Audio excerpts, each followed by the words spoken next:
Okay, so remember guys yung ating na-unbox from Shopee. So, ito yung Hella Classic Horn Set.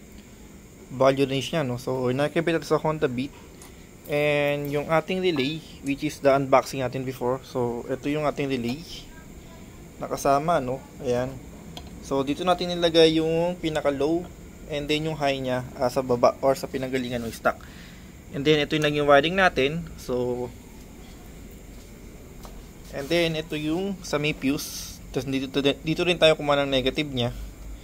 Ayan. So, meron siyang fuse na kasama.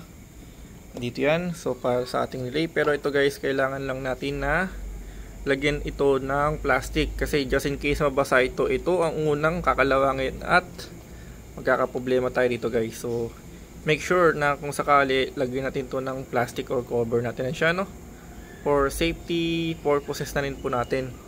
So, nakikabit natin. So, hindi ko siya ma-check dito sa area ko. Pero, sound check lang tayo ng konti, no? So, ito po ay yung ating Hella Classic Horn. Dual tone po siya, no? Sound check. Ready? 1, 2, and 3. Ayan. Ayun. Grabe ang lakas, sorry. So, yun po siya, no? So, i-check ko to sa labas, ha? Para mas ma-check po natin talaga siya.